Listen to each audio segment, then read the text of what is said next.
Mic check. Good morning, good afternoon, and good evening. Welcome to HSC200, Health Promotion and Disease Prevention. My name is Dr. Nelson Garais, and I am your instructor for this course. I put only my cell phone here because I may or may not be on campus. Typically, I'm on campus Monday, Wednesday, Friday, but my schedule is very variable. Call my cell phone. It's a business cell phone. Please call within all business hours, 9 to 5.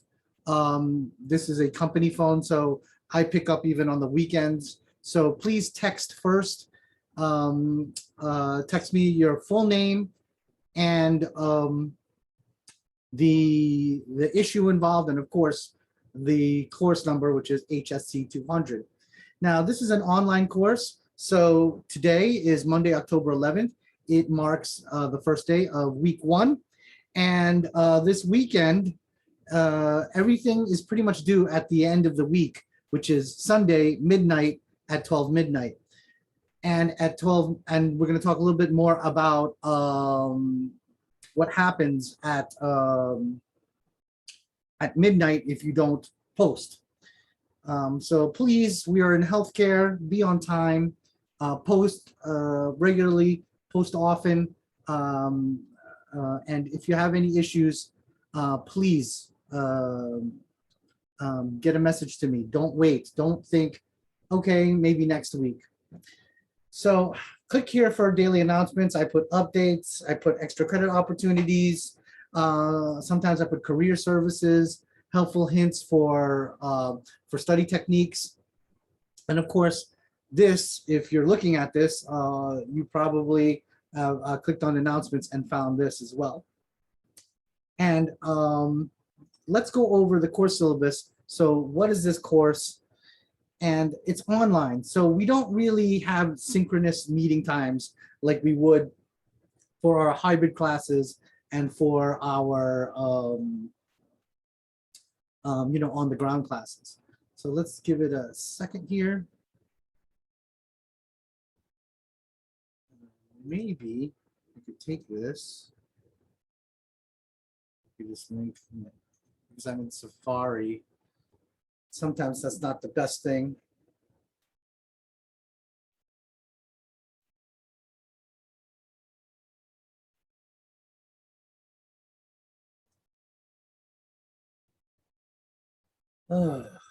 This is so much fun waiting for this. So hopefully you can fast forward the syllabus to this part. Hello, hello, hello, hello. Okay. Let's not wait.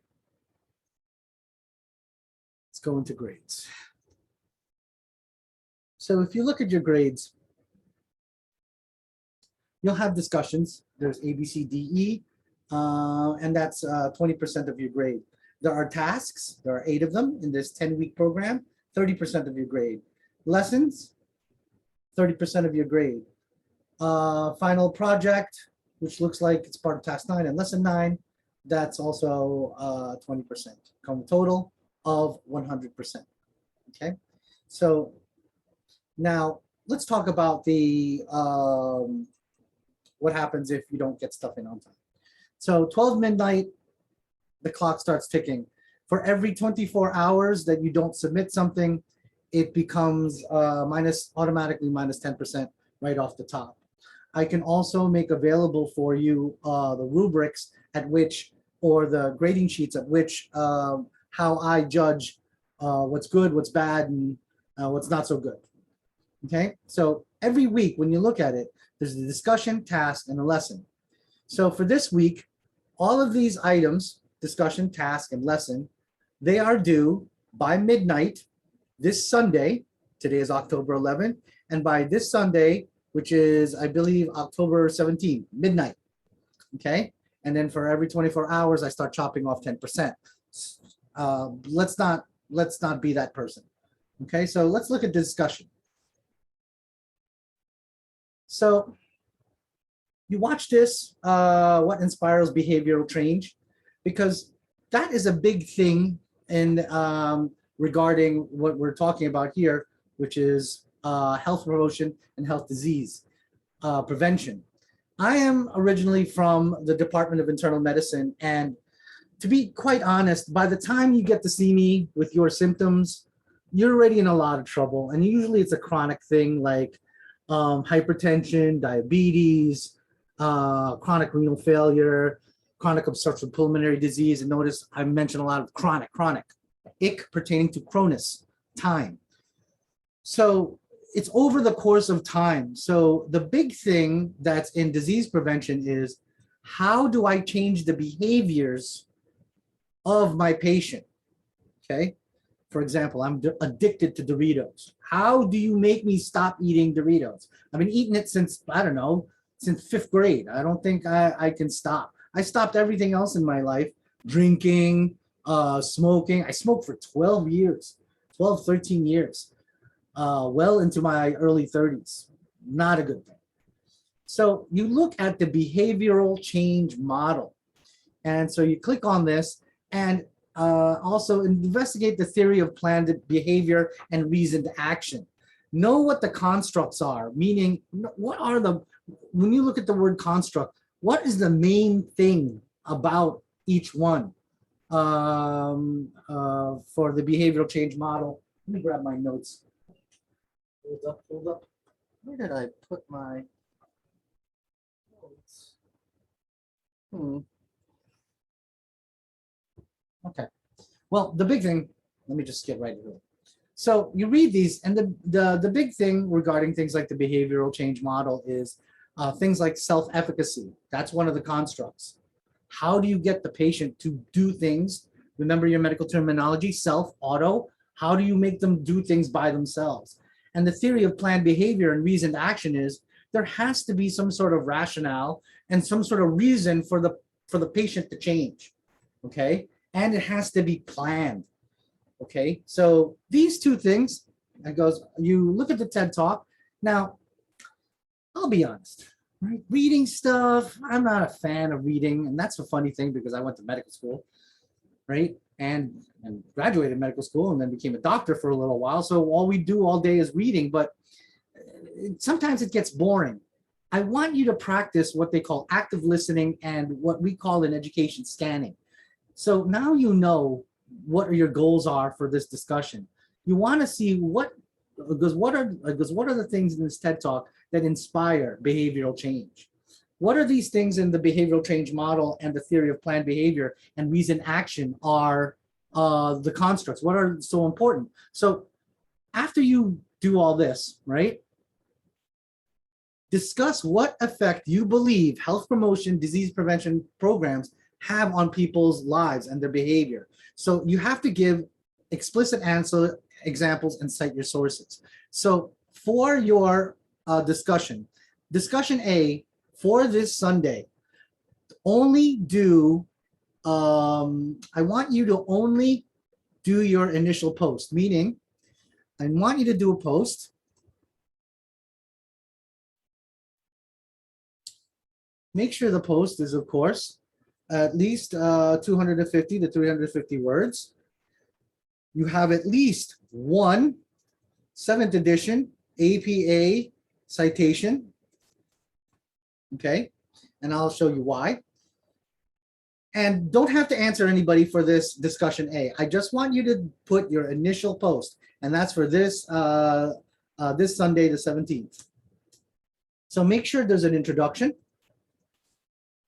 Let me make this much bigger. Might not see it too well because things on this screen might look small, but I'm on a 38-inch screen that expands my laptop. So make sure you have an introduction, and in the introduction, put your opinion. It's important.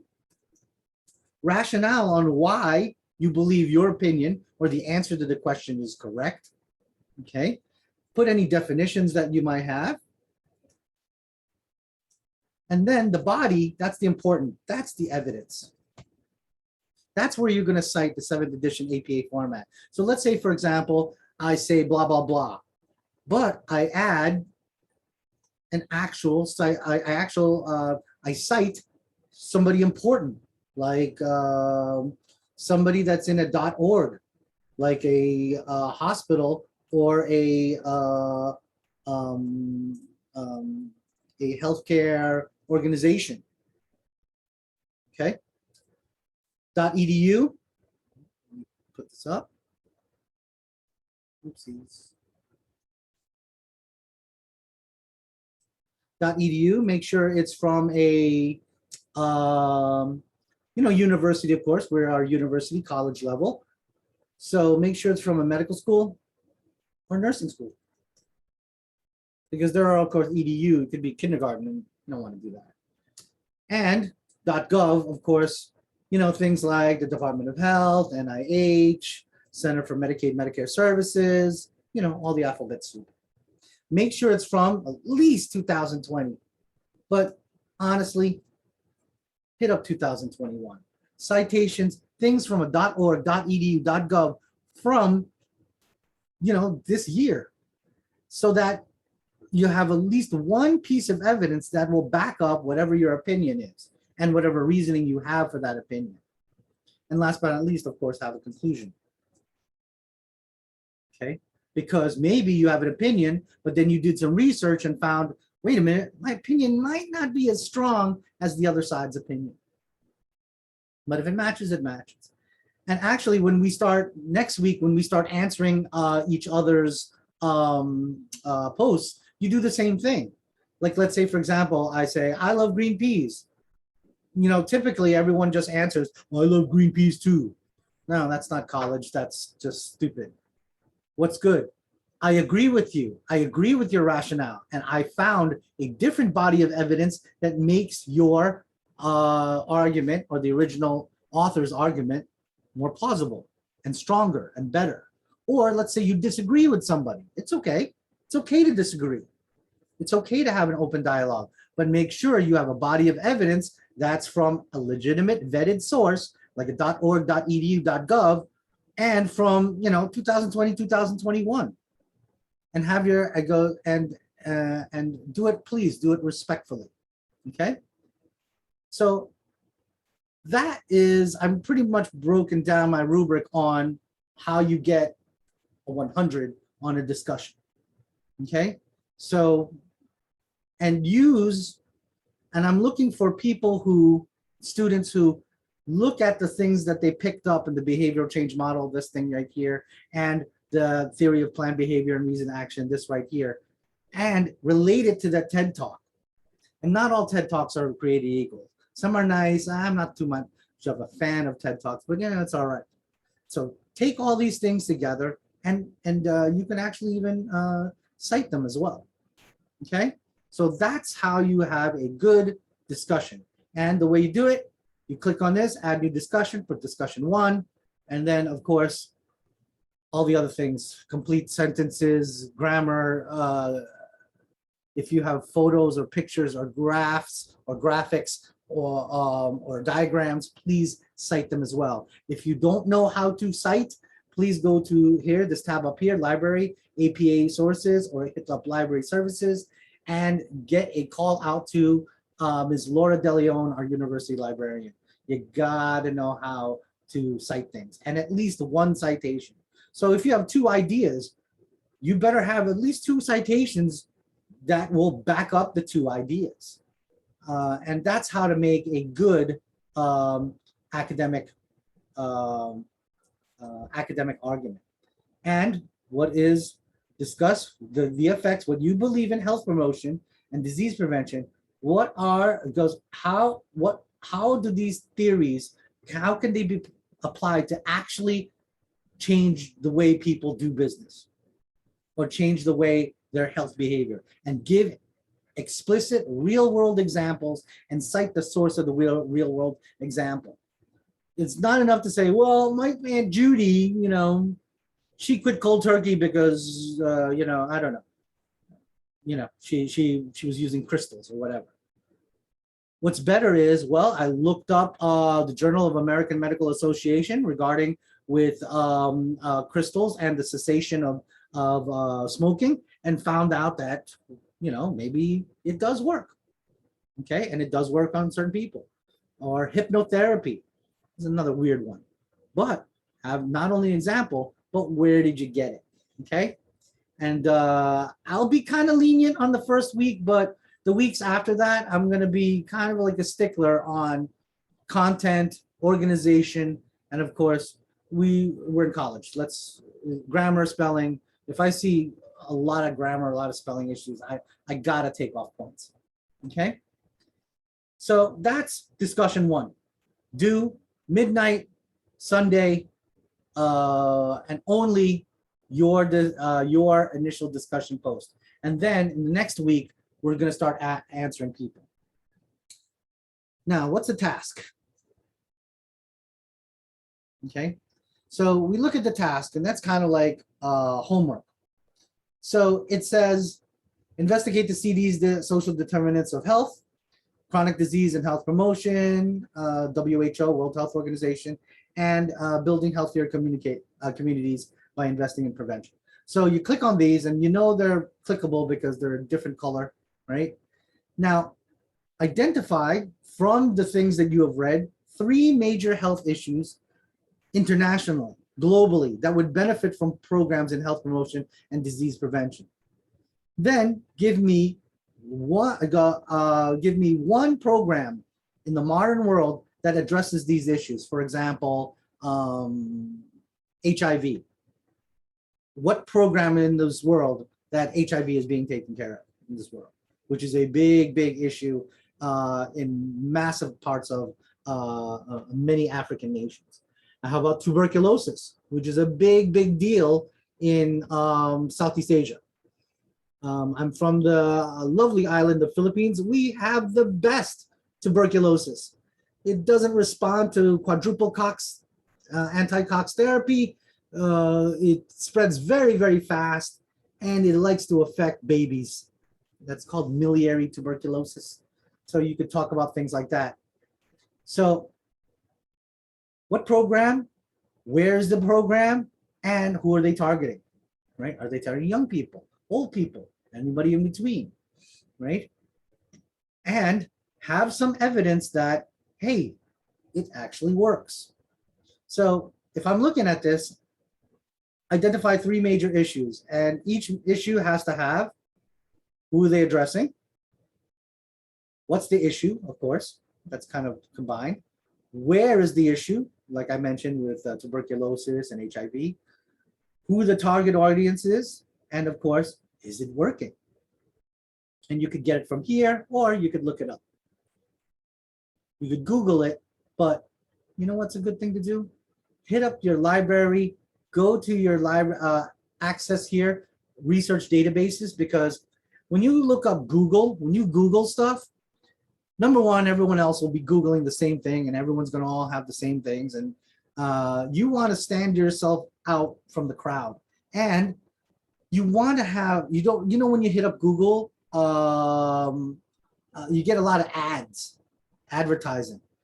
You don't want to touch those. I'll give you an example. Hey, Nelson, can you close the door for me, please? Thanks.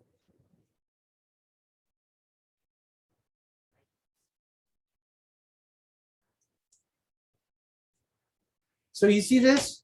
There's an ad. But even though it's a .org, we could still look at it. Okay?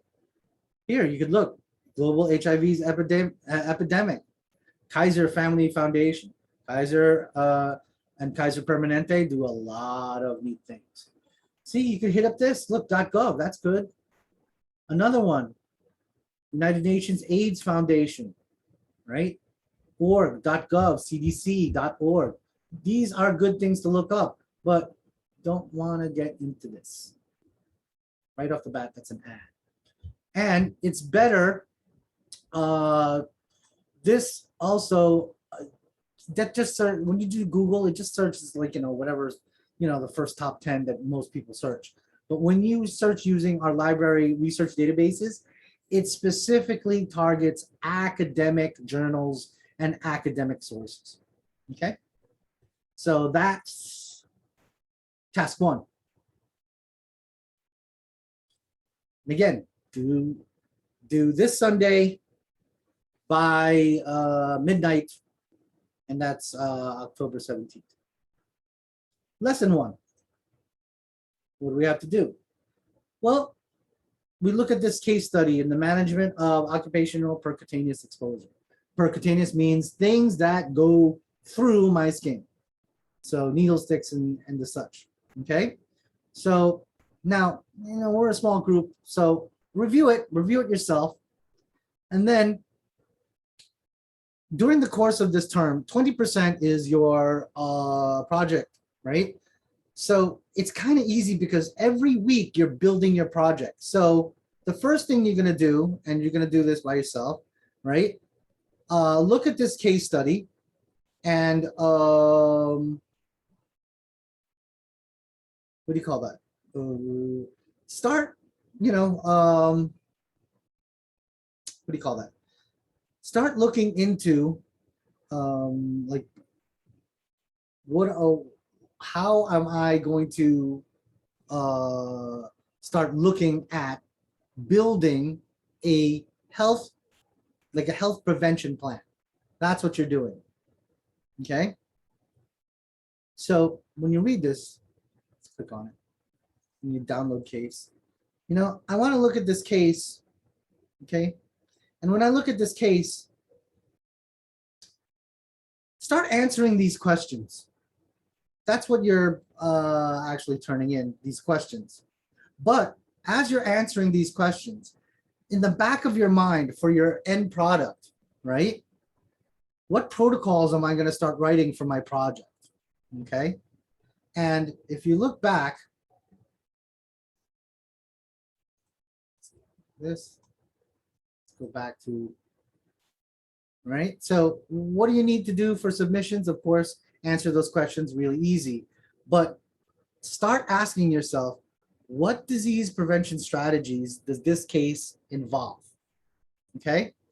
And you start putting that maybe in a file somewhere in your computer and getting that ready. So if you do these things for your project, the overview of your project, like the overview of disease prevention strategies, then when it's time to build your project, we're going to start showing you, like in week 6 and week 7, like how to, actually put it in like a PowerPoint and actually have it ready.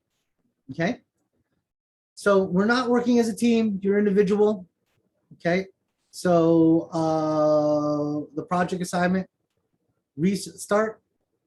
Of course, the homework, let me be clear again, because this might be a little bit muddy, is of course answer the case study questions. But every week you should start putting things in your mental Rolodex, or actually on paper or in a file regarding your project. So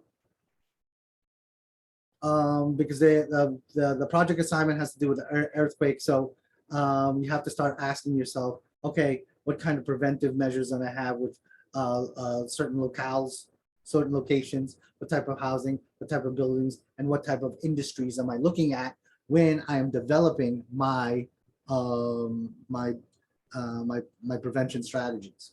Okay, so answer the questions. That's what for the homework, but start building this and start looking at the overview of the project. And with that being said, let me look at, okay.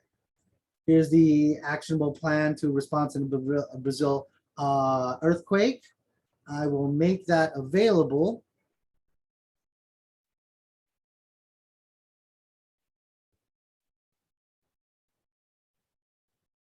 Right.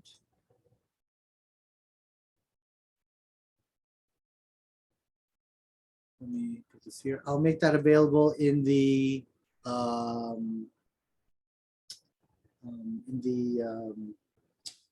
what do you call that again? Announcements. Let me look at this job aid, see if that's for you. Oh, I'll make this available as well because it has to do with your project, your eventual 20% project at the end of the term. Okay, so those are the 3 things. in review. The three and the faculty folder you don't see, but I see it. And I'll make these two items available right now in your announcements. So overview, what's due, discussion 1, task 1, and the lesson 1 is the case study questions. And then start looking over the stuff for the response to earthquakes. Okay, and I know earthquakes, but like when am I gonna ever, it's just like when we ask, when am I ever gonna use calculus or whatever, or you know, some esoteric subject, but it's done in a way that we're building so that we could show you how to apply the knowledge that you learned in your discussions and tasks and lessons to an actual, you know, project and an actual process. And the process we're going to be doing for our project is to build a health promotion disease prevention plan, and it has to deal with earthquakes. So let me go into here and let me add that earthquake job aid. Uh-oh. There we go. I'll put that in here. And then I'll put the video that we're about to do in here.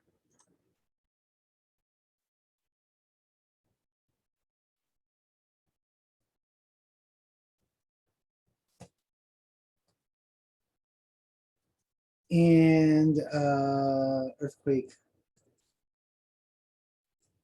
action plan. Just repeat it. And of course, the earthquake action plan is located below. Oopsies. Here. And then I'll also put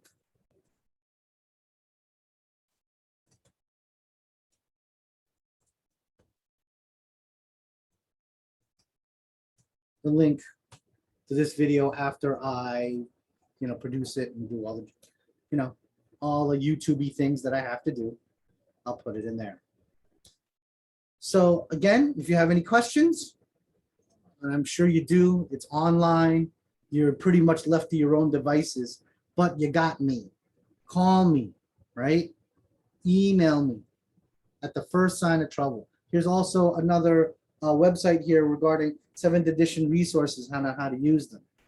Click on tutor.com, but you know, the best bet, give me a call so I can help you out. Okay, let me turn this editing off. And that's me again, Dr. Garais. And these are the 3 things that are due for this Sunday. How many times did I say it? Well, I'll say it one more time. Sunday, 12 midnight, the 17th. So this is Dr. Garais signing off, and see you next week.